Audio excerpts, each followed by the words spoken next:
And welcome to another exciting episode of The Energy That Surrounds Us. I'm your host, Michael.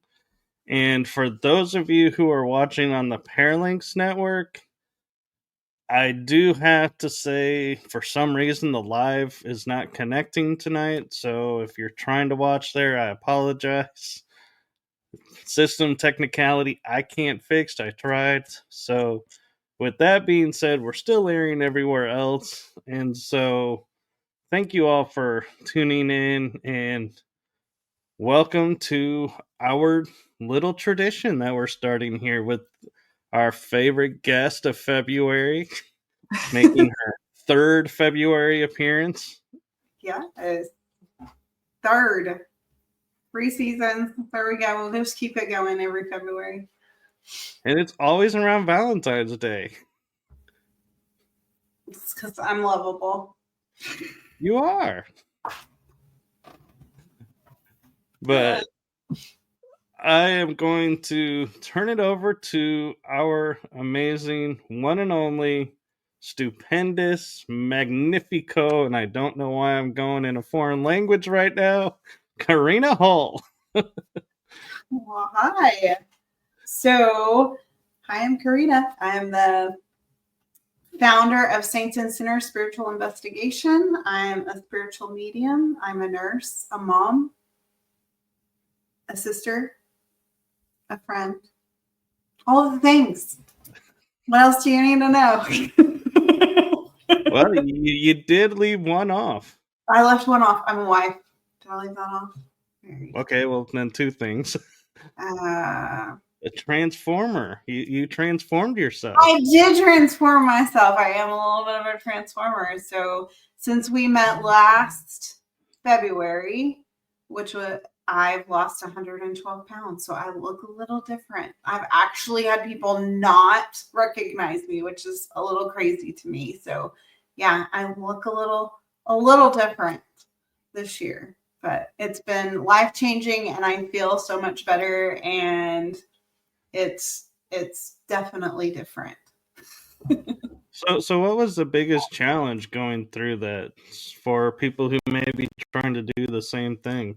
The biggest challenges were the commitment to the diet and really the lifestyle. It's really kind of a whole lifestyle change, doing my research and things like that. It's lots of protein, small meals, and I had extremely high blood pressure, and it just wasn't healthy. And so, and I tried all the yo-yo diets out there. I tried for years and years and years, and I would lose and I'd gain it right back, and it just didn't work for me. And so knowing that making this is a lifestyle change, it's not another diet. It's definitely not the easy way out, because a lot of people are like, oh, you had surgery, it's the easy way out. It's definitely not been easy. If I eat too fast, I get sick. If I eat the wrong things, it will make me sick. And so you have to know your body and listen to your body. And then you have to be mentally and physically strong to do it, because it definitely plays a mind game. I still see myself at 276 pounds most days. And because was that I was 276 pounds for years. And so it's still really hard to see me. And sometimes I look in the mirror and I'm like, that's not me. That's not me. But it's really kind of a mind game. The body dysmorphia is a big thing. So you have to make sure that you're mentally prepared for that. I'm curious when you travel to places, because I know you travel with work and with doing paranormal investigations. Mhm. How easy do you find it to stay on track and stay in the program? Because, like you said, it's a diet change and Yeah. not all the foods are available everywhere. So I will say I typically will take high protein snacks with me. I carry a cooler with me almost everywhere I go, but I mean, I still go get something at Taco Bell every now and then. I can get if I couldn't have tacos or cheese, it would be a problem. But like I can find things that I can eat quickly that meet my requirements. So I can go to Taco Bell and get something, or most restaurants I can find something. I'm not just be instead of 5 things at Taco Bell, I'm eating a taco now instead of all the things I used to before. But at least you still get to go to your favorite restaurants. I still get to go to my favorite restaurants, and I just eat differently. Like I can't do sugar, but I find sugar substitutes. So I find the things that work for me, and know that it's just a lifestyle change. So, what sugar substitute have you found that you feel as closest to? The closest one is probably monk fruit. Um, I get that, and it's more like raw sugar, and I use that one quite a bit. But I will tell you, I use the sugar-free coffee syrups, because if I didn't have coffee, it would be a problem. So I definitely have different coffee syrups, and I find those everywhere. But monk fruit's probably the most comparable to regular sugar that I found. So, I'm curious because you say like you didn't recognize yourself. Have you gone to any paranormal spots that you frequent a lot and you're like, hey guys, it's me. Come on, come talk to me. I haven't yet. It'll be interesting in April, because I have not been back to HHL since my surgery, and I haven't been in Jefferson, so I frequent there for years. And so it'll be interesting to see that, but my guides are still the same, and so spiritually I'm still the same, and so I don't think that's going to change a whole lot. I think that a lot of people that are used to seeing me there, it may be different, but spiritually, not a lot changed there, if that makes sense. It does, and I'm kind of curious because you say like you have more energy now and you're more active. Have Yeah. you found that that's had an impact on your abilities? Like your connection, ability to connect? Is it I think honestly, I've been working a lot on me. And so there's been so much change this year for me. I mean, I changed jobs, I literally moved 5 hours away. And so, um, honestly, I've been focusing on me a lot. And I feel like I'm transitioning spiritually right now into kind of that higher level, which is not always fun. So when people say their gifts are moving up, it's not always the funnest journey. It's um, it's not.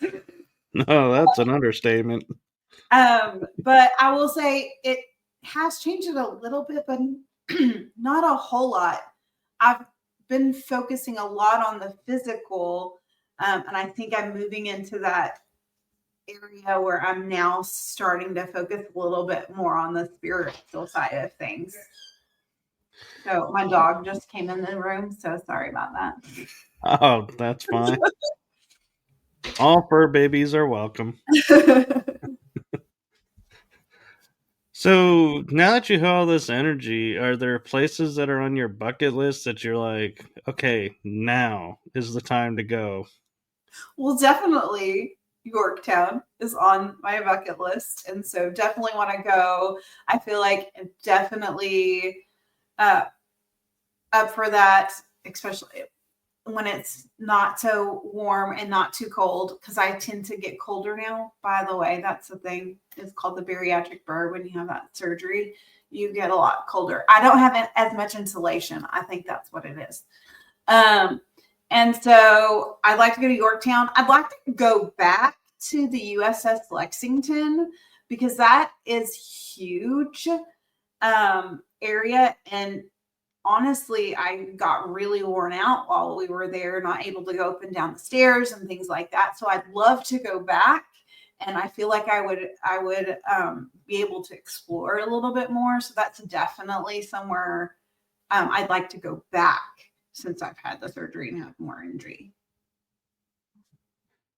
And I don't know, talking about like the Lexington, have you been to Galveston with the Seawolf Park? I have not been to Seawolf Park. I've been to Galveston a few times, but I haven't gotten to investigate the area. That was trippy because we're on World War II vessels. Mm-hmm. One's a sub and one, I believe, was a destroyer.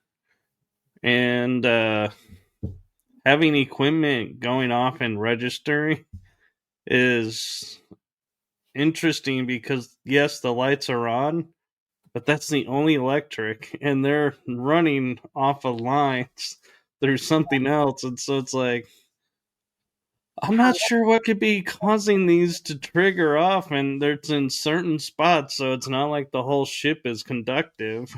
Yeah, So yeah, it was quite interesting, but I haven't had the chance to investigate the Lexington. it's huge, and it's very active. And when I was there, we got a ton of information. The crazy part is you can't really go live in the because of the it's so thick. And so when you're in there or if you're trying to broadcast anything, you really have to video and then post it later because the walls are really thick. But it also equipment doesn't work the same. So if it's going off, there's probably something causing it because of the ship itself. It doesn't really you can't create that electromagnetic field, those type of things. So it's really a cool place. Right, because people don't realize, they think it's as a metal hull and steel. They're like, oh, yeah, it's got to be thin to float. But no, they're actually very thick because they were meant to take impacts Yeah, and keep going. And so, yeah, there's like no cell phone reception. not And at all. You have to like go up to the top of the ship and you might get some, but really you're not. And so anything that you're trying to do, you're not going to be able to broadcast anything, but you can record into it later. Like we were trying to do Facebook lives and stuff and it was not happening. and the submarine, they talk about it being tight quarters because, it's a small little vessel. Mm-hmm. Dan LaFave and I were in there and trying to go from one side to the other. There's a spot where we're like this, Oh, scooching along, and we're like, oh man, if they find our skeletons here, this is going to be so awkward. yeah. Becoming part of the ship because we couldn't go from one side to the other. finally squeezed through. A little claustrophobic. I'm not quite sure about that one. That might be I'm a little claustrophobic, honestly. And I will say there is one vessel in Texas that it always surprises me. You never hear anybody talk about wanting to investigate, and Where? that's the battleship Texas. I know. I actually would love to do the Battleship Texas. It's just not as well known as some of the others, and so people don't. And being from Texas, you would think that we would I want know to. it would be a matter of pride over actually haunted to say, yes, I investigated our state ship. I know, but yeah, it's just not as well known as the USS Lexington, or accessible. I would say, honestly, is Yeah, the that's true. But in Galveston, there was one ship that unfortunately I wasn't able to get onto when I was there and tour. And my ex girlfriend was with me, and it was setting sail the next day for going into dry dock for repairs. So they were Oh, like, nobody's going on. And it's the Clipper ship, the state Clipper ship. oh, It's okay. the wooden ship. And I was like, that would be cool to be That able to walk around. that would be really cool. Because that one, if your devices start going off, there's like There's zero electric. yeah, nothing. That's really cool. That's what I love is going places where you know that you couldn't get any electric. There's nothing that should be causing this, and being able to rule anything out, and your equipment's gone off. So there, and you're not doing it, and you're like, there's no way that I could have made this happen. That's just confirmation. That's what I like to go to places like that. That's kind of why I'm excited. Can't wait to be able to do like Yorktown, because there's not a whole lot of electricity there to make I'm things not go. even sure there's any I actually. don't think there is. Again, I haven't been there. No electricity and no restrooms. But there are gas stations close by. Yes, I'll just keep a vehicle close by. So Yeah. I know a And couple there of is, my team members that would be a problem. yeah, that and you do have to watch because it is off the highway, so you'll have semis at all hours going by. Yeah, I'm used to that. My dad was a truck driver, so But yeah, but Yorktown is a really cool place, and I was actually surprised to learn near Yorktown is a little city called Cost, mm-hmm. which is where the I guess the original Gonzales was, because that's where the first shots of the Texas Revolution was fired, the cannon. Nice, nice. And I went over there and they had this huge like monument to it and like the story on these little placards along the a walkway. And then you drive to the back because it's on this private road that you can drive. And it's like when I got there, I started laughing because to the left is a house, to the right is a field, and in the middle is this little like column that's like a stud column. And Mm-hmm. it says, "This is where the first shot was fired," and there's an American flag flying over it. Not a Texas flag. Not a Texas flag in sight. Oh my gosh. I was like, this is a little funny, but I was like, all You, right. you should fix that. It should probably be a Texas flag. I'm just saying. Or at least be around. Or a Texas flag somewhere. I do think though they might have been flying the come and take it flag. Oh, was it? If not, that is the flag that really should be there because that was the flag that was there. Yeah. That would, well, if we get when we go to Yorktown, we'll have to go check that out for sure. For sure, for Yeah, sure. it's not that far actually. I found it was like maybe an hour, 2 hours to Oh, get to it. that's not bad. So no, in the scheme of, you know, 5 hours to get to Yorktown, what's another two? Once another two, it's fine. You know, this is what we do as paranormal investigators. We are willing to travel wherever we need to go. So, Exactly. And I mean, and the nice thing is there's a nice parking lot is off there? to the side. So you could go into the parking lot, park, and look at the field and walk over and read the column and take photos. And I was nice when I did it. I left the house alone and didn't bother the house. Stayed on the other side. There you go. Did you take equipment with you? I did, but I ended up, because it was really windy that day, I Mhm. just tried using my cell phone to Yeah.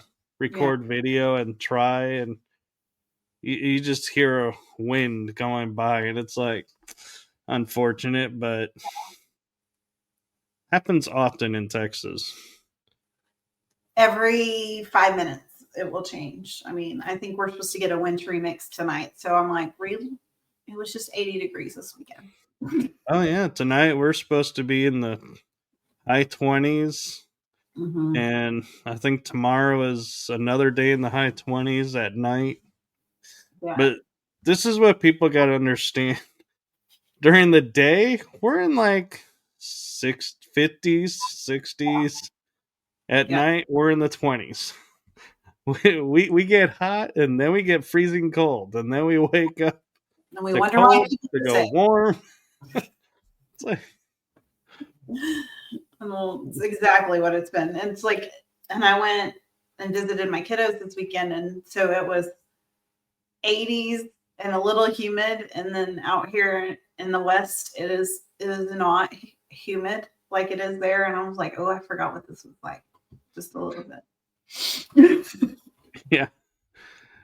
And, it's kind of funny. We were talking about when you go to other states, how everybody talks about doing like, as paranormal investigators, you can do multiple locations in one day because everything's like a few hours apart. And we were talking about our state. Only one portion of the state could you do multiples in. The rest are all like a day to Yeah. either get there or get there and come back. So Yeah. it's like, yeah, people It's a, don't really grasp the size of our state.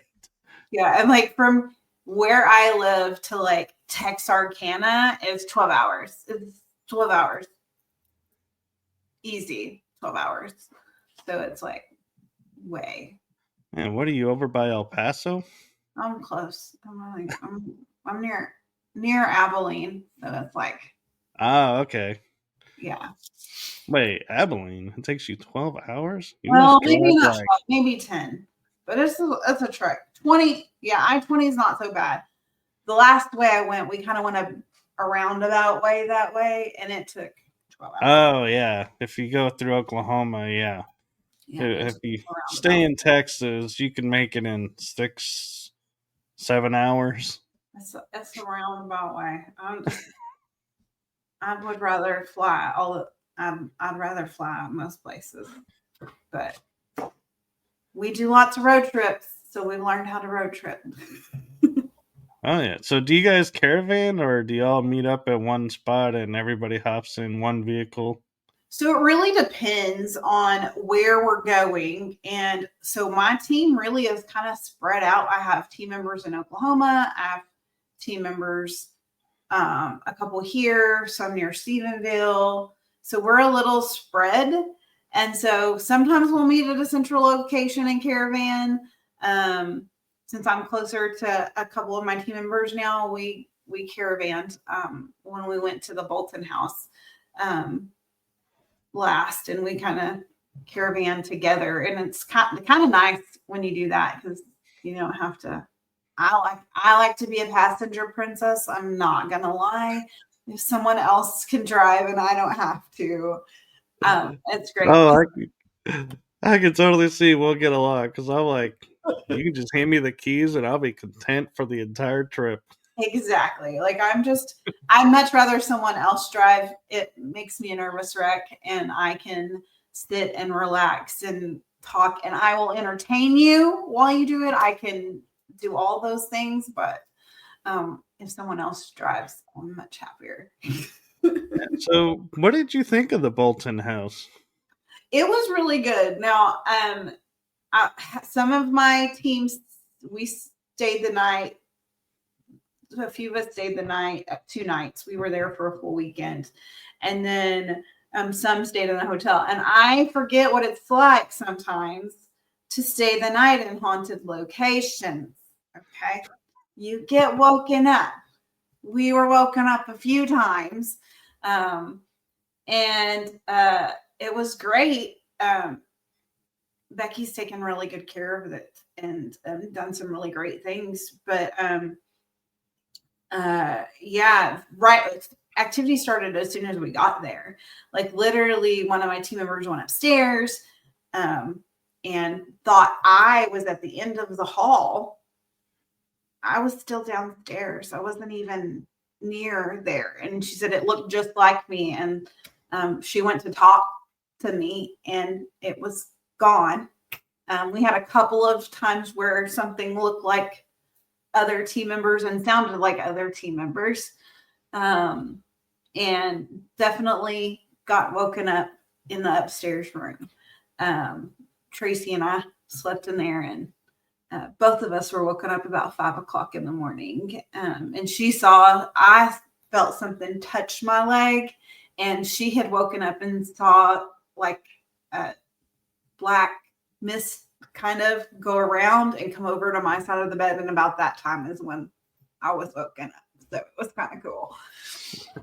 But I didn't go back to sleep. I was like, okay, let's go get coffee. Yeah, and so were you when you were sleeping upstairs? Were you in the main room, right at the top of the stairs to the Right at right? the top of the stairs. Right. And That's you what we that's the last place I'd be sleeping because Robert's right there. Well, I mean, he didn't bother us at all. But it was definitely a female in that room that was kind of like she was checking on who was in her room. It definitely felt female and didn't feel anything that was crazy negative or anything like that. So it didn't bother Yeah. me. Just When I but was there, when I was there with Lone Star, we were having. I feel like we had more female EVPs than the males. yeah, definitely. We definitely had more interactive action with females.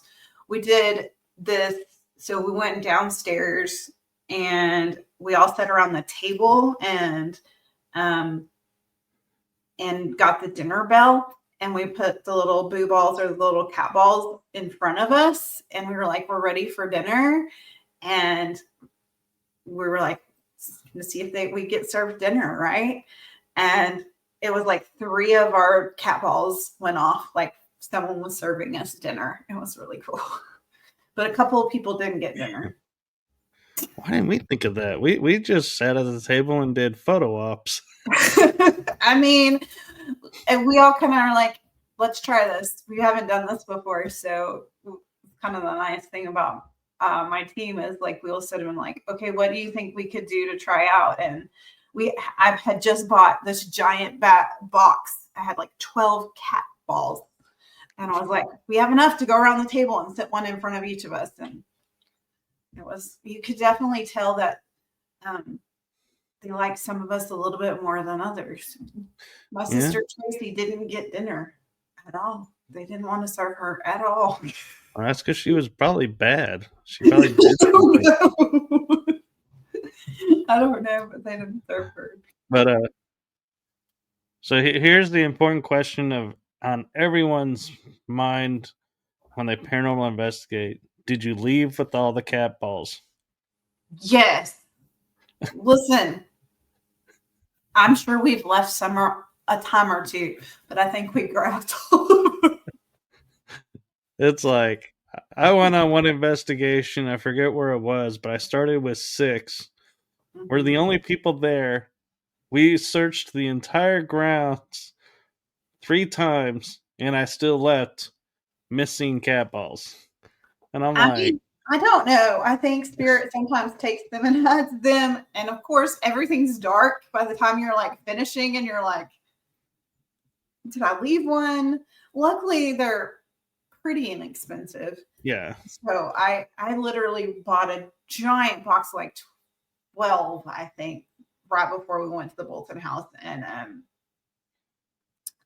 I think I left with all of them. I'm pretty sure I did. Like the Who big knows? Not, Becky will be like, I found your cat ball.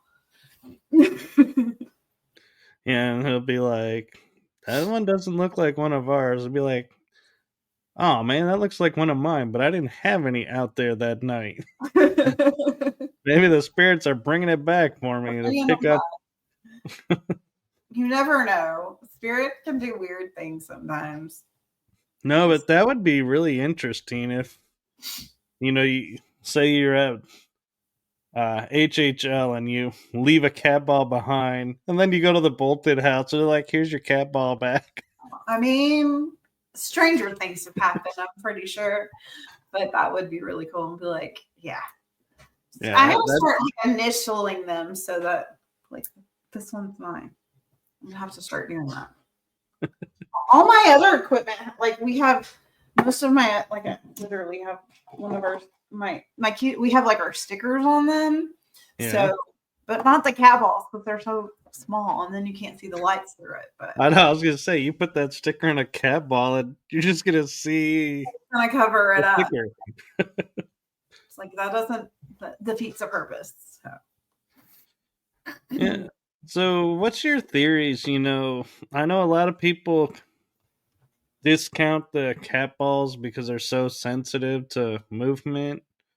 Do you feel like sometimes people are just saying that because they don't want to admit to activity, or do you think there's some truth to that?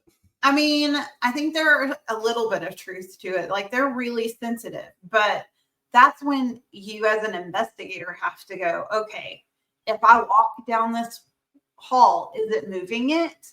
If I sit next to it, is it moving it? You have to kind of play with it because you always, as an investigator, you should be trying to like debunk things, right? Like I'm trying to like make sure something natural isn't causing it. So if you're not moving things and if you're sitting there and I've literally sat there and seen one move and nothing is moving it around and there's nothing that could have caused it. And so something else caused it to move. So you really have to look at everything that's going on with it because yes, if you barely tap something, that cat ball is going to go off. But is anyone moving? Did someone make that? If it's down the hall and nobody's walking down there, that's what I love when there's no one near it because we will put them down the hall and there's one going off and no one was even near it. There's no way it could have gone off. So you're looking at those things with that. Oh, that kind of like the Bolton house. We had footsteps. I would hear footsteps in the hall, but can never figure out where from. And if we had cat balls, now that I'm thinking about it, if they start lighting up towards the door, being like, they're coming. Exactly. Oh, that's why I like to like turn them on and just put them down a hall or turn them and put them on steps, things like that, and make sure they're in an area where, if I was to step, I probably would step on it, but also you got to make sure that your team members know that they're there so they don't like fall down the stairs or something. Or but go crunch. But you putting them somewhere like that, because if I'm not in a room, that's going to get my attention, right? And so I like to put them where they'll catch my eye, but nobody's in there. So then I know, okay, something's going on. Let's go check that out. Stuff like that. Yeah, I was at a location with two, no, three other people, Mm-hmm. and we were doing a cat ball experiment, trying to figure out something, and we literally had a cat ball on a bed on a puzzle wedged in a corner piece, like where it couldn't move unless you forced it to move. Mm-hmm. It was like perfectly nestled, and it started going off. And we thought, okay, maybe somebody bumped it, but the for like a nanosecond, it would stop and then start, and it would go through its cycle again. It did that 4 times in a row, Oh, back very to back. I was like, I have never seen a cat ball react that fast. well. And I've had one or two times where, okay, if that's you, make it stop. Kind of like with the flashlight, right? If that's you, turn it on or turn it off. Well, same thing with the cat ball. Okay, if that's you, make it stop, and it'll stop its cycle with the flashing. And so you're like, okay, because I those will never both thought to go. ask that because it always seems to run its cycle no matter what. I never thought to say stop the cycle. Yeah, make the light stop. Okay. It's done it a couple of times at work, so it's like, okay, maybe. That's a cool idea. I'll have to talk to my friends about that one. Yeah. And Let me know if it works. yeah, Kids La Hell has a question for you. She's asking, is it ever dangerous? Do you ever use protections before going into a place? Absolutely can be very dangerous if you don't know what you're doing. My team, we pray before we go in and we pray before we leave and ask whatever is there to not follow us. I really like going, I don't like, part of my calling is to go and help people who have open doors to something they don't know. I've been scratched, hit, punched, choked by some things that you can't see. And so when I say that, part of my calling is to do spiritual warfare. And so to go in and help people who are having these issues. And so if you do not know what you're doing, don't ever just go and think that you can go into places and ask these things, because you can open doors that you don't know. I believe in angels. I believe in spirits. I believe in demons. And so I've dealt with all of them. And so it definitely can be dangerous. I've had my team members attacked, but we work so well as a team that we knew it happened when it happened, and we were able to literally, I will go into what we call battle mode, and it's praying, making sure my team is okay. We're talking. And so you definitely have to be spiritually strong to kind of do this, I feel, because otherwise you can open doors you don't really know that you open. And you can be hurt, and your team can be hurt. And so it can be dangerous. So you got to kind of be prepared. Right. I think that's one thing a lot of paranormal investigators don't think about is the simple act of asking if somebody's there is Mm-hmm. opening a door. Yes. Just because you didn't do a ritual ceremony doesn't mean you're not opening things up. And so, Mm-hmm. yeah, that's just something that I've been kind of noticing a lot lately is people go, well, we didn't open anything. I'm like, did you ask questions? Yeah, you did. You're asking questions. That's opening up a door. And the other thing is, I never allow anything to take my energy. I do not say you can use some of my energy. Absolutely not, because that's inviting them into taking your energy and using it. And so you can use this piece of equipment's energy. You can use that, but you cannot use my energy. And so that's one thing I always remind people: don't let something take your energy. Yeah, and a word to the wise, I'll use the term a friend of mine uses on her YouTube channel, a PSA, a public service announcement. Even if you're on a team or you're investigating as a guest with teams and they say use our energy to help you, feel free to speak up. I do it all the time and say, no, you don't have permission to use mine. No. Yeah. You can use anything else, not mine. Yeah. And Yeah. No. And we definitely, if we have a guest with us, we talk to them about those type of things before, because we want to make sure if you're coming with us, you're safe. And we're going to pray before, and we're going to invite you to pray with us, and we're going to invite you to pray at the end. We won't leave if we haven't prayed, because it's just safe for us to do that. That's just what we do. right. And one thing too that I find, even if you pray, you can spray Palo Santo or sage on yourself and have the intention of this is clearing my energy field. Yeah.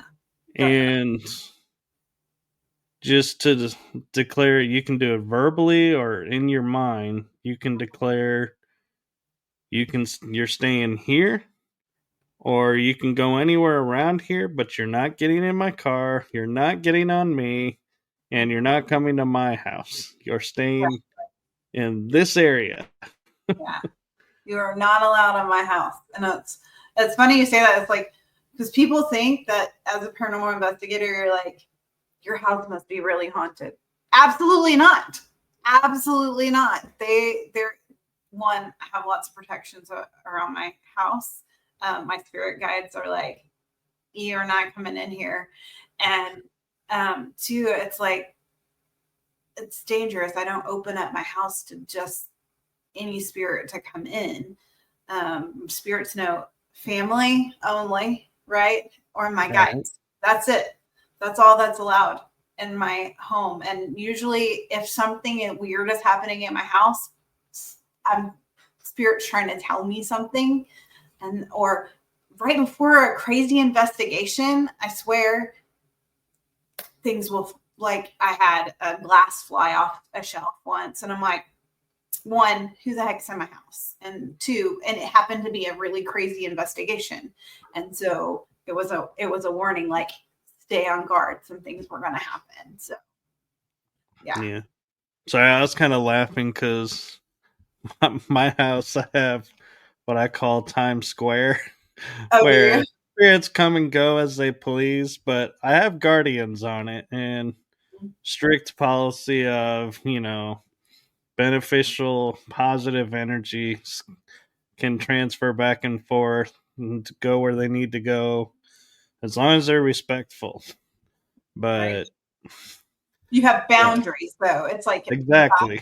you have to have boundaries, and so people just think, oh, well, you must want this. Oh, no, I really don't. I go and seek outside, but spirit, you have to have that spiritual balance. And I work when I was first opening up, it was like Grand Central Station all the time. And it was very overwhelming. And so my house is like my safe space. And it's like, I don't need it to be Grand Central Station because it gets very overwhelming and you're spiritually drained if you let that happen all the time. So it's like, no. I'm kind of curious talking about boundaries. Like, if you have a boundary of, say, okay, 8 o'clock to 8 o'clock, no go. This Mhm. is my personal time. If you're like 7:59, going, okay, come on, you gotta hurry up because you're about out of time. We're about to switch. I think my guides would laugh at me really hard if I was like, this is your time and this is all you get, because they're always pushing me out of my comfort zone. And so they push my boundaries a little bit, but they're my guides, right? They're the ones that work with me spiritually and those type of things. So they would just kind of laugh at me. I'm like, okay, you go ahead and try to go to bed, because it's not going to happen. You're going to wake up because your mind's going and going and going. And so, but you still have to have boundaries sometimes. And I think I've learned that, especially being a spiritual medium, if you don't have them, you would be exhausted. And after having you on for 2 seasons, I'm actually going to ask you something I've Okay. always been curious about. Okay. What is the paranormal to you, and what aspects of the paranormal do you like investigate on your own or research on your own that you don't share with the team because they don't agree with or maybe are interested in? I mean, what is paranormal? So paranormal to me is the unexplained. For me, a lot of it is spiritual, right? I don't think there's anything that I don't share with my team. We're pretty open. And I'm pretty receptive to if they say, I don't believe in that. But I think when you do paranormal investigating, you have to know about all aspects of spirituality, right? Because if I go to Oklahoma, and or go somewhere where they believe in say I went to Jamaica and they believe in, what is it? Oh, my boss used to say it. They believe in something different. You've got to be able to learn about their culture to understand what might be going on. And so I think that that's one thing with my team is we look into that. We look into the different cultures and different religions to help with that. And so I don't think there's anything I wouldn't share with them, honestly. Yeah, But well, that's true and good, but ironically, in a roundabout way, I was trying to go somewhere without saying it to see if you would go that pick up on it, and same. that is the UFO UAP. Do you ever go like what they call sky watching and look to see if you see anything? I mean, I love to watch the stars in the sky, and I definitely believe that there's something out there other than us because this universe is massive. Um, do I intentionally go out looking? Probably not. Um, but I definitely believe that there are aliens and UFOs because, I mean, Earth is just a tiny speck in our universe. So, It is, and I was just curious because like when I first started paranormal investigating, I was going by the TV show. So to me, everything paranormal would either be a haunted house, a mhm. haunted park, dealing with some spirits somewhere. And then I had a friend ask me to write an article for an online newsletter, and I thought, everybody always asks me about paranormal investigating. Why don't I tell them what paranormal is? And I found out by writing this extensive thing that really the bottom line is, like you said, it's anything unexplained. And so, Mhm. like, my mind went boom and was like, okay, floodgates are open, no holds bar. What's out there? Let's go. Exactly. Exactly. Like, I mean, I definitely know that I believe in ghosts, obviously, right? That's part of what I do. But um, I swear one of the conversations I had with my dad before he passed away years ago, I remember us talking. I was like, Dad, do you believe in aliens? And he's like, I mean, we're the speck of the universe. I mean, it's kind of little to think that we're the only living creatures in the whole universe. And I'm like, you're right. And then I was like, well, what about the Bible says, and he says, the Bible says you created the land of the giants, all these things. And I was like, you're right, Dad. It does. Okay. I'm tracking what you're putting out there. And so it's one of the conversations with my dad that stuck with me.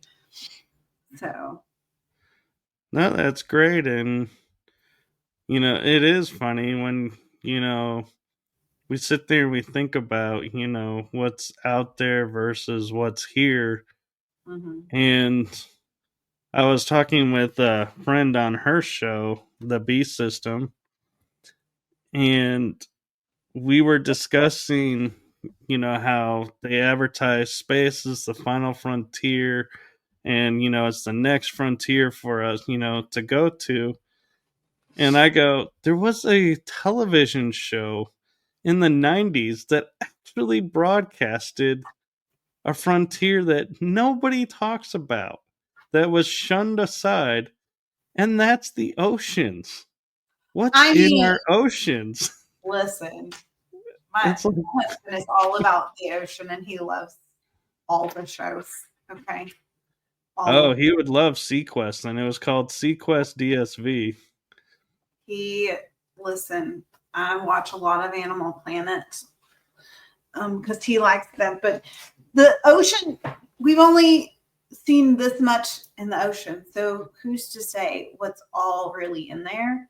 And that is a definitely undiscovered place, lots of places. And it's really cool. That's right here on Earth.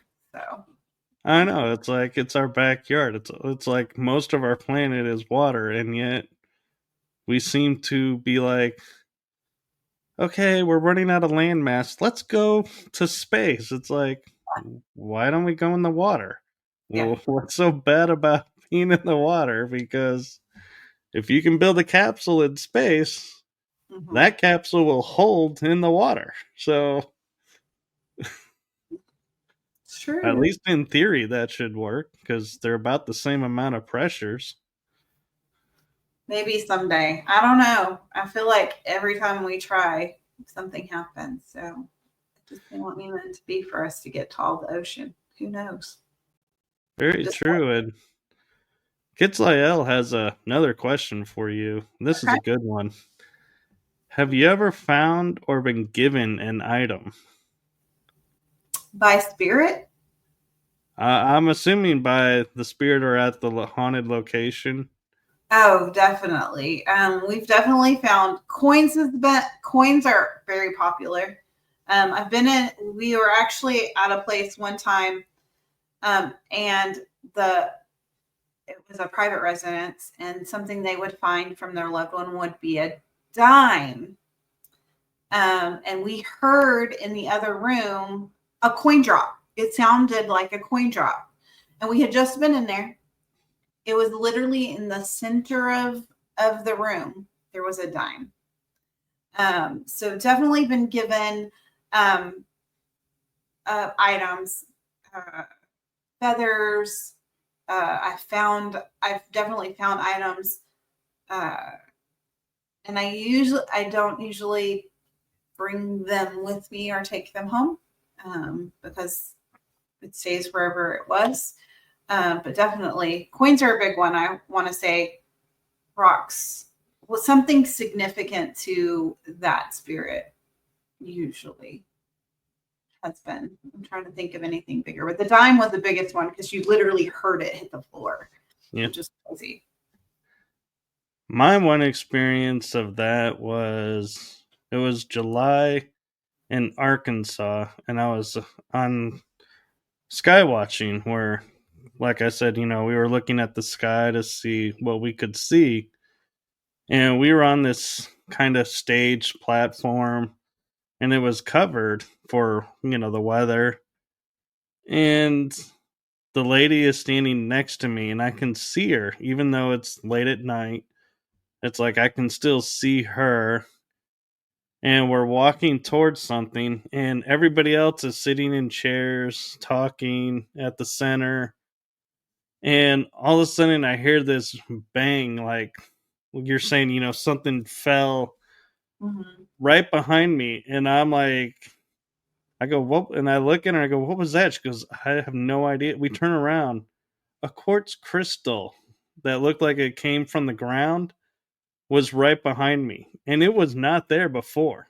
Oh, that's And crazy. she goes, you need to pick that up. And I said, what do you mean? She goes, that's a gift from another dimension because of how it came here. Yeah. So that's meant for you. So you need to take that with you. And that's one of the few times I actually took something from a location. I probably would have taken the crystal. Obviously, you see that's I kind of like them a little bit, but I Oh yeah. probably would have taken the crystal. I I have a mean, few from Arkansas actually. When I dug up. but I'm like, yeah, I mean, like, how many times can you say to somebody, this appeared out of thin air and hit the ground behind me? Yeah. There's no way I can say that was not meant for me, because if it fell behind her, I'd be like, no, no, it's behind you. That's yours. Yeah. This was definitely meant for the homeowner, and so we gave it to the homeowner, and it was a family member. But it's like I typically will not take anything from a haunted location, but I would have taken the crystal. I'm not gonna lie to you, for sure. Yeah, I tend to leave certain objects where they're at, and and it's kind of funny because I'm not really superstitious. Like seeing a doll in a glass case, I'm not like, oh, I better follow these directions because this is what Mhm. it says will happen. It's like, I'm like, yeah, I take that with a grain of salt. I'm still respectful, I'm not gonna bang on the glass and like taunt it, but it's interesting because it's like every time I go buy one, and when I say buy, I mean like walking past it, not going to the store for one. Yeah. I will sit there, and a lot of times I'm like, yeah, I'm gonna go over this way. And just beeline to another area. And I'm like, nope, I'm good. You're good over there. We're good. My team will tell you I am not a doll lover. I will stay away from them because I just listen. If I see a doll move, I might go the other direction. I'm just saying, it's just one of those things. I think I've watched too many Chucky movies or whatever when I was younger, and just said if this doll moves, I'm out. I'm done. We're not playing. But there's a couple of my team members who love haunted dolls. They're like, this is the coolest thing ever. And I'm like, you guys can handle that. I'm gonna stay over here. I'll watch from a distance. Yeah. There's only two rooms in a house that it's like I feel like I had to drag myself into Mm-hmm. because I don't want to investigate them. One is the doll room where there's like dolls everywhere. Yeah. Mm-mm. And the other one, ironically, is a mirror room where there's mirrors all over. It's like I just get so uncomfortable. Yeah, I don't really care for mirrors. Don't necessarily, but if it's a room full of mirrors, nobody wants to look at themselves all the time. Like it's uncomfortable. I think that's part of what makes it so uncomfortable. But there's so many things in spiritual things, and that have to do with mirrors and them being a portal and things like that you can open things up. So it's like I'm not quite sure I want to do that. But yeah, mirrors make me uncomfortable in doll rooms. No, thank you. And we're actually approaching the hour. Do you have time to go a little bit longer, or do you I need do. to? I do. Okay. I'm good. I'm off tomorrow. Nice. Yes. To me, I wonder if, and I'm curious, your opinion behind this is the mythos and lore that if you have a mirror on each of the walls, it's a trap for spirits. And so kind of feel like if I walk in there, it's like, am I trapping a part of myself in that room? Is it really a trap? It says they do. That's why I won't buy a mirror from like an antique shop or those type of things, because you're like, whose spirits are trapped in those mirrors? I've gone into antique shop. One, sometimes antique shops make me a little uncomfortable, and two, you just go to some of those mirrors and you're like, not taking that. There's something there. Not doing that. So yeah, mirrors can be uncomfortable. I feel like there's lots of things that say they trap spirits. So who knows? And talking about like antique mirrors, have you been to Myrtle's Plantation? My favorite place to investigate ever. Yes, Myrtle's is one of my favorite. The mirror in the house that they've replaced the mercury mirror, what is Mhm. it, 3 4 times, and the Yeah, handprint returns each time in the exact same spot. crazy. It's crazy. I I'm just, like, I don't, you think that, okay, if you did it like once, but it's the same place every single time and it's a different mirror. It is a very humid place. And so you think that the mercury and the silver backing can kind of, but not in the same shape and things like that. But yeah, that, that Myrtle's Plantation, by far, one of my absolute favorite places to investigate. And not necessarily just the house. The land itself has so much history. And I will tell you, I don't usually stay in the house. I'll stay in one of the cabins on outside, and I get just as much activity there than anywhere else. It's just by far. And I will tell you, last time we went was right before the restaurant burnt down. And that whole weekend that I was there, I kept going, was there a fire here? Was there a fire here? And they kept going, no, there wasn't a fire. And literally I left the next day, the restaurant burnt down. I kept getting that the whole weekend. I was like, well, this makes more sense now. But yeah, it was a little crazy. and quick disclaimer, no, Karina did not make the fire happen to prove herself right. I No, I literally didn't see it till the next day. Like my friend sent it to me, and he was like, did you see this?" And you said this all weekend. Like I didn't even initially see it. You literally were talking about a fire the entire weekend. I'm like, no, I don't know why I'm getting fired this whole weekend. I got fired for fire. You know, it's funny talking about that. It reminds me of my family. We were traveling, and I guess you could call this a paranormal experience, but we were coming back from visiting family, and we stopped in this restaurant, and we were like, the food was, not that we're foodies or snobs, but we were like, the food just tasted really bad to us, and we were like, leaving and going. And I remember saying to myself, going, man, God would do a service to humanity if that restaurant was to shut down or, maybe like have to, go back and relearn to cook, with more spice and more flavor and, better.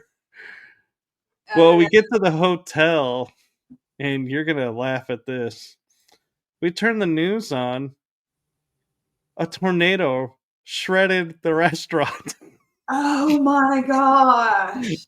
I was like, for the longest time, I was like in the back of my mind going, I need to be careful what I say at places because apparently I have a connection. You have to be really careful. Sometimes me and my sister have learned that. Like we'll say something, and next thing you know, like something has happened, and we're like, did that just happen? Like, yeah, Yeah, things so are I know what you're saying about the fire. It's like, yeah, mine wasn't a fire, but it probably would have been better if it was a fire. Listen, tornadoes are no joke. May I was in one. Literally hit the place we were at dead on, and the roof came up the building and came back down. My husband's truck was destroyed. Those are scary. Those are scary. They are, and you're gonna also find this funny. One night, Dallas had 9 tornadoes, and one was like maybe a football field or two lengths away, like literally at the end of the street, and we're in the middle. Oh I gosh. slept through all of them. Oh my I god. didn't know until the next morning that 9 tornadoes had been in the area and My one just up the road. god. It's crazy. We I were was all, like, our yeah, phones kept going off, and we were like, it's Texas. There's always a tornado. No. It was coming dead at us. It was crazy. yeah. We already hit on this, but we might can hit on it again for Kits Lyell. She's saying, is it true taking 2 mirrors and place them face to face of each other makes a portal? I mean, it's a theory out there. Have I tried it? No. But I will tell you, it's definitely a theory, and I don't go just trying to make portals to make portals. I go to try to close portals most of the time. And Right. so, again, that's one of those things you want to be careful with. You don't want to open a door. And so I just don't do that. I would say to you, Kits Lyell, if you have 2 mirrors on opposing walls that are close to each other, just walk and see if you notice a difference when you pass through that little tunnel area. And if there is a difference, there's your answer. You've got a portal. Yeah. And when I say feel a difference, the temperature could be different. You could get tingles like feeling electric, or just feeling nauseous, or be like your mood gets affected. There are several different things that can point out where portals are. I get dizzy sometimes. I tend to pick up energy, but dizziness is a big one for me. That tells me the energy shifted or something has changed, and so that's dizziness, tingling, arms standing up, animals acting differently in that area. That's another one. It may not be you, it might be your animals, things like that. Yeah. And since we kind of hit on this a little bit earlier, I'm like kind of curious to go into this question with you. And being that you're a medium and that you talk with entities on the other side, I'll use that term and I'll explain why in a second. Have you ever experienced something coming through to talk to you, then you were like, okay, first off, you do not look like you were a part of this world.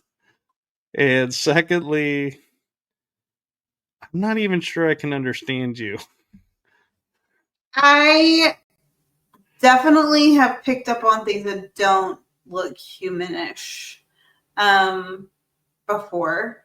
And a lot of times that has to deal with when I'm dealing with tricksters or demonic things like that. I will say that my guides are great translators, but sometimes you get things in different languages. But I usually, that's not an issue. They help translate whatever needs to come through. Or sometimes I'll hear maybe someone had a speech impediment and I'll pick up on that a little bit through it, but Spirit's usually a great translator.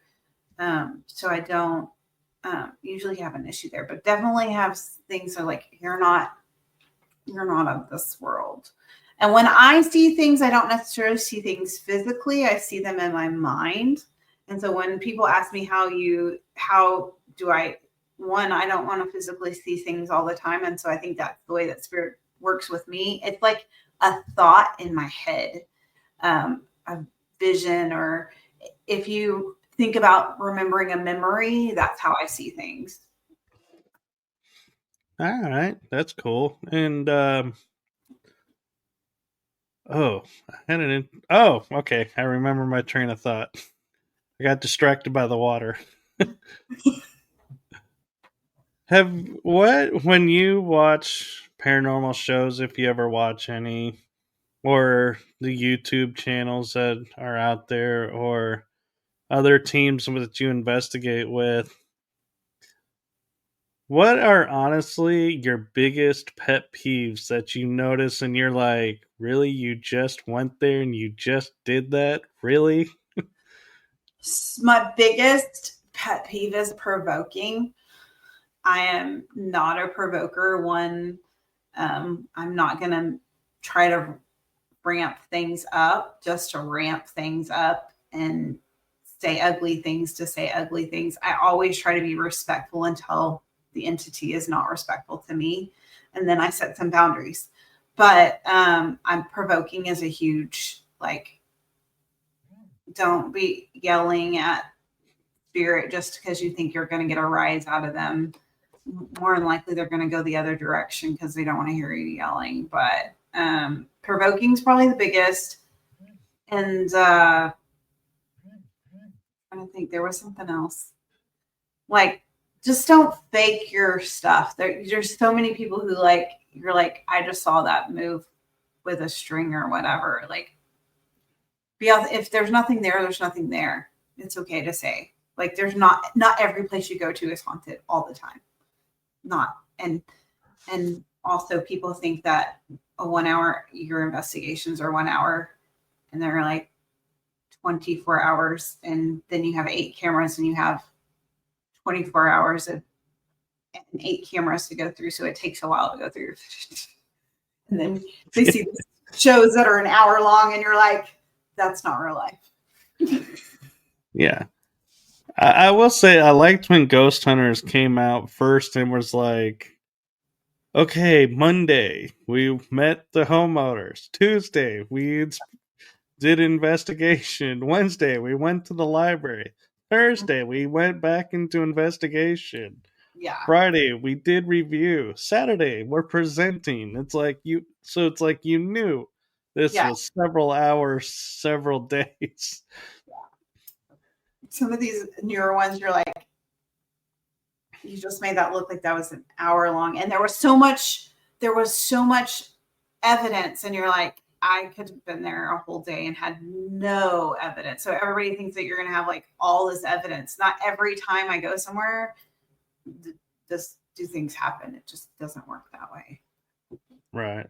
I always tell people when I'm investigating with them for the first time and going, I know this is going to sound contradictory to everything you've ever been told, but when we walk through these doors, clear your mind, clear all your expectations, clear all your outcomes that you want. And they're like, why? I go, let me give you an example. So if you're expecting something to move, there could be a voice that just goes hi right by the side of your ear. You're gonna miss it because it didn't move.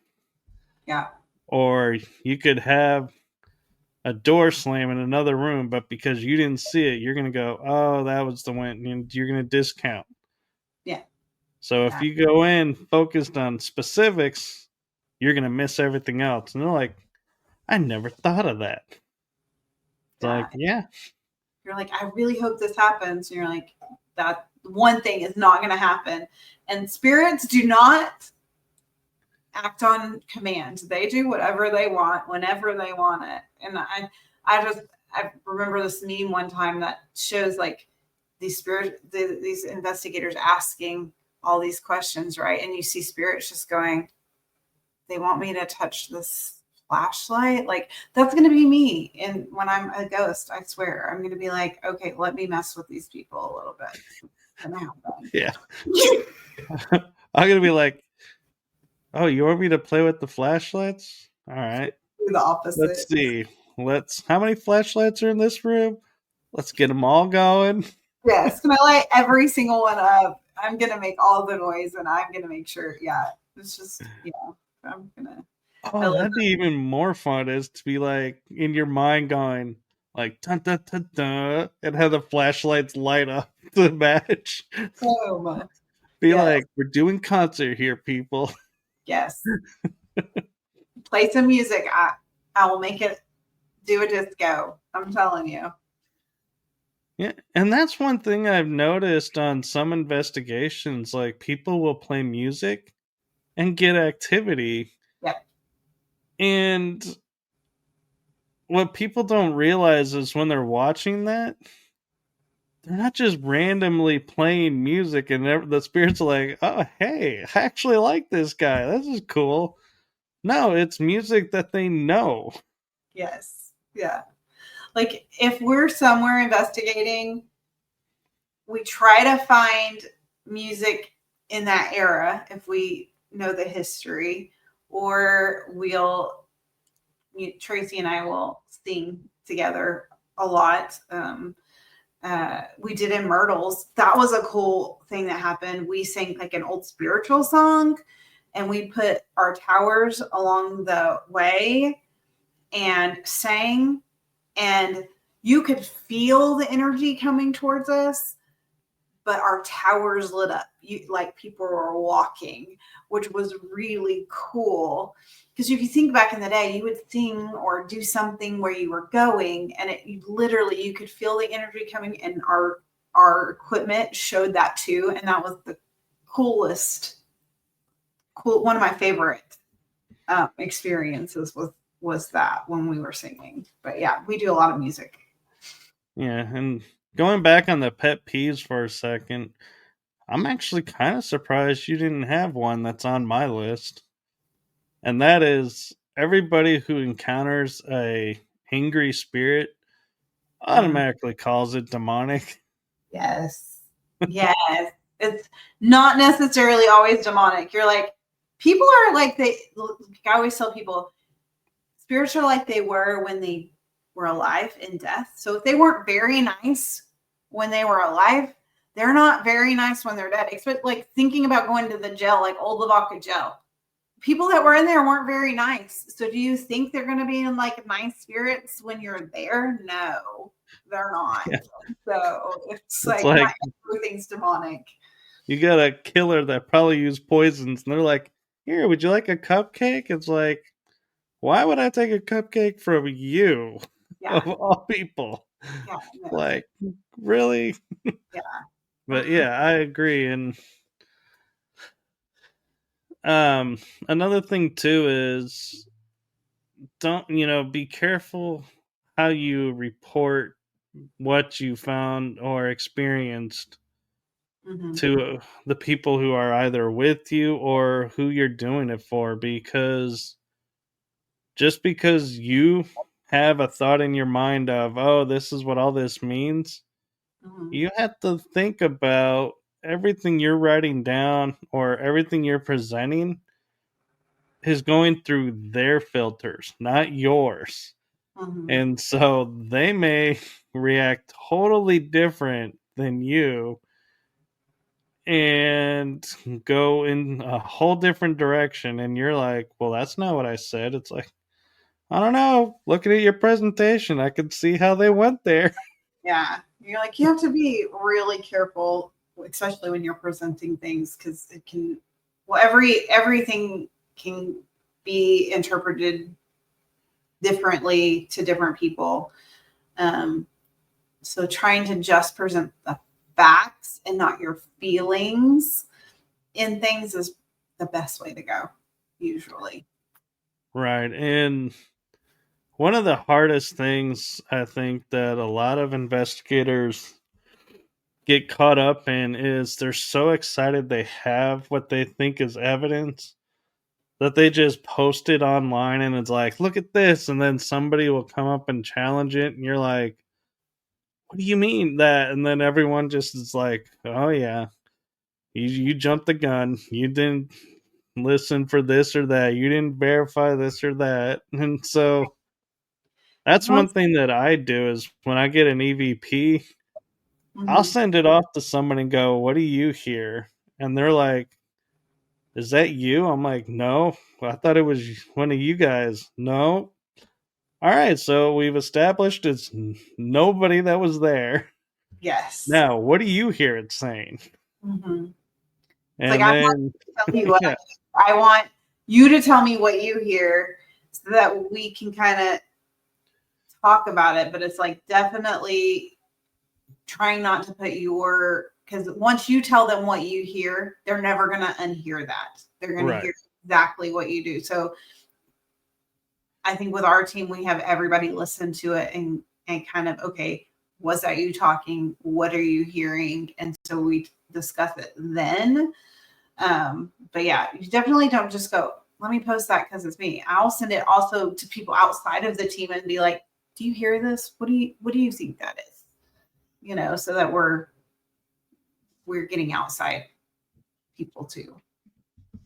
right. And because, yeah, I mean, I even had an investigation. It was at Old Park Hotel in Ballinger where I was seeing this like grid on my IR camera, but I couldn't see it in a cell phone or with the naked eye, and I was like, "What is this?" And I sent it off to one of the paranormal TV stars that I had talked to recently, and I was like, "Hey, have you ever seen this?" And he wrote me back and said, "Ask if anybody had an iPhone."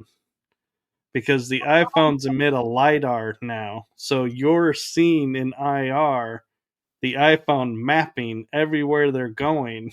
Oh, see, there you go. That's Yeah, crazy. so I was like, I wrote to him back and I said, "Oh, that, makes total sense. Thank you for, telling me that. And yeah, you were absolutely right. Somebody had an iPhone." And That's so now every time I see it on investigations, now I go, "All right, who's got the iPhone?" yeah. Put it away. So I'm seeing it now. But that's part of what we do too is like, okay, I have to look at other experts and say, okay, I need you to look at this too, because I haven't experienced this. But doing that now, I've learned something, and I've been able to debunk it and making sure that if I'm going to put it out there, that it's legit. I haven't sent it to, I'm going to send it to several people to have a look at before I just say, oh, that's what it is.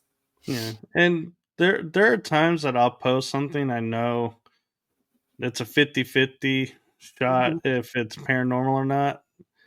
And I'll just put it out there and I'll be like, "Hey, I just thought this was cool. What do y'all think?" And some people might be like going, "Hey, is that, like a spirit or something?" And I'm like, "I don't know. It just looks really cool." So Yeah. sharing it out there with y'all. Not I saying it's paranormal, not yeah. saying it's not. That's the way to do it though. Like, okay, I'm going to put this out there. You guys tell me what you think. I'm not saying it's anything, but thought it was interesting. That's a way to do it and not be like, oh, yeah. So, Yeah, so one last question for you, and I find there's a big line in the sand on this issue. Is there a difference between the paranormal and the supernatural? yeah, that's a good question. I mean, I think with our conversation that we kind of talked about earlier, right?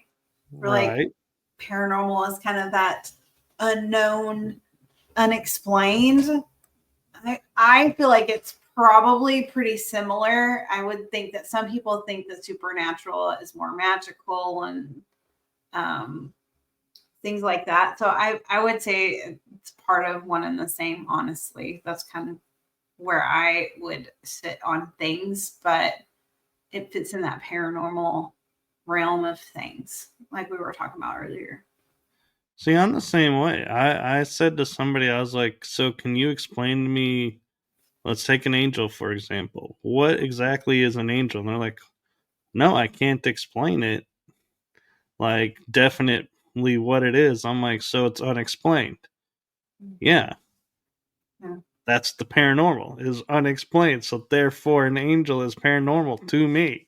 Yeah. And it's like, yeah, it gets tricky because even magic, like, if you were to say, well, that's magical, Hmm. magic is unexplained as well to me.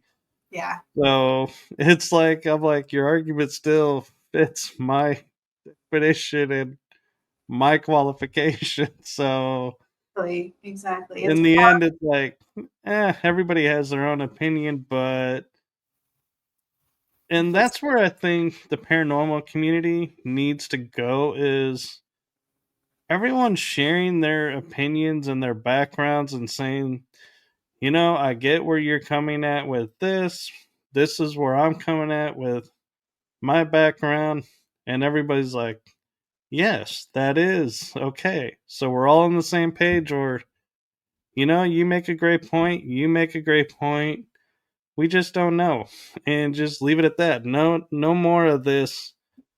Oh, well, your method doesn't fit what we do. And so therefore it's wrong. And you're not really investigating the right way. Otherwise, you would have had this. And it's like, is enough there of this right division. is there a right way? I mean, honestly, I mean there's safe ways to do things. Let me put that in there. But is there a really right way? Everybody does things differently in life in general. Spirits react differently to different techniques. And so, is there really a right way? I don't think so. I mean, it's all theory and trial and error as you go. And I swear you'll go to an investigation and spirit will like one single piece of equipment the whole time. And then the next time someone else goes and they won't touch that piece of equipment. So it's just like, it's trial and error. There's no wrong way or right way. I don't think there's safe ways, but you just never know, honestly. And there's Right. no point in division over And that. I kind of take the viewpoint too that spirits have been around potentially for centuries or decades or even days, but they have tapped into a knowledge that we don't have. Mm-hmm. And I feel like when you walk in, even if there's like a group of 5 of you, they'll be able to figure out of the 5 who's really here to genuinely make contact, Mm-hmm. find answers, have a conversation. Who's here to have their 15 seconds of fame and going, ooh, look what I got? Exactly. And who's here that's like, yeah, none of this is for real. I'm just hanging out because I had nothing better to do. So Mm-hmm. they'll look at those and be like, the one who's there for the 15 seconds of fame, be like, yeah, we'll mess with you later. Yeah. We're gonna go talk to these people first. Yeah. I mean, it's when I walk in, it's like a beacon sometimes if I'm going in and I'm pretty open, and then my guides walk in with me, and it's like, okay, sometimes it's we're gonna talk to her, and sometimes if I have all my guides with me, it's a little overwhelming for spirit, and they're not gonna mess with me at all because I walk in with like 5 spiritual guides, and they're like, we're not messing with her, not at all. Sometimes the catch-22. Yeah, and I wonder sometimes if we so protect ourselves too that spirits are like, you look like a cool person to talk to, but I'm gonna have to be like 12 feet away from you to like stand what you're giving off right now. So Exactly. I don't think this is gonna work. So I'm gonna go talk to this person who I can get a lot closer to. Exactly. I think that's sometimes it absolutely happens.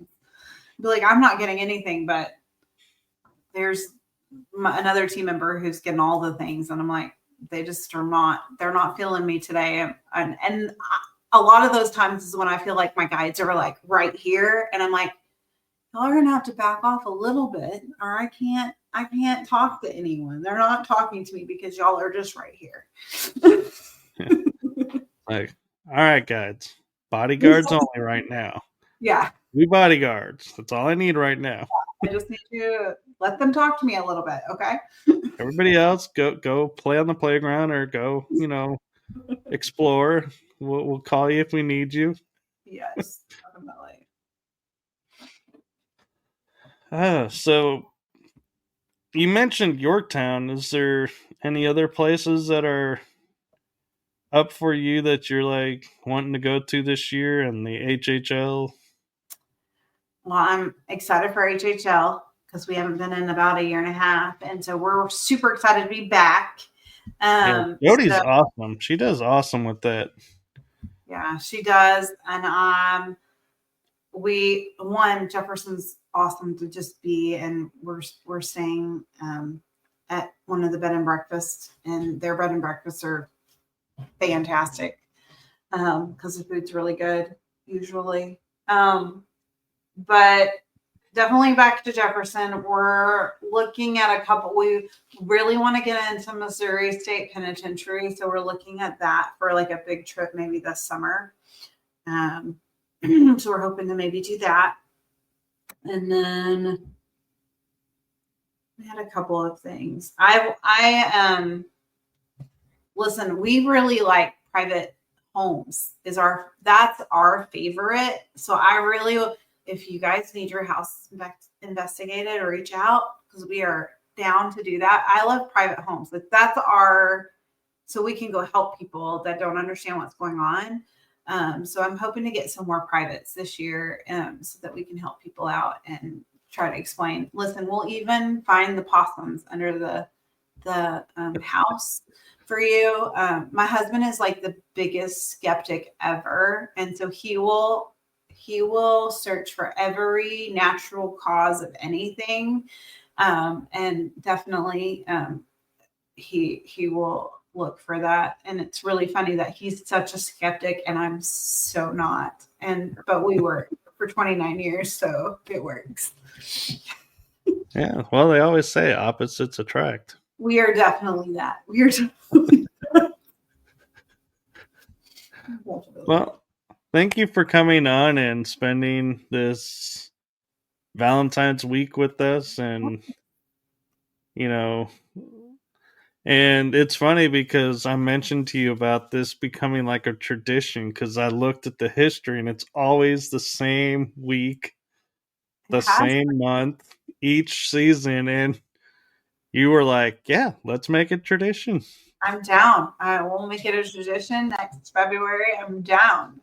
It's definitely been fun. I've enjoyed it. I love sharing this part of my life, and getting to talk with you. And we always have a good time.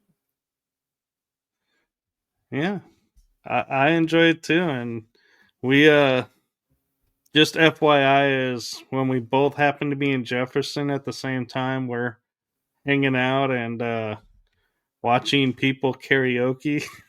Yes, Annie Skinner's karaoke Friday nights.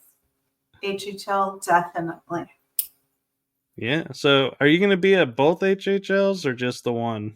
Right now, our plan is April, and we're going to see how things go.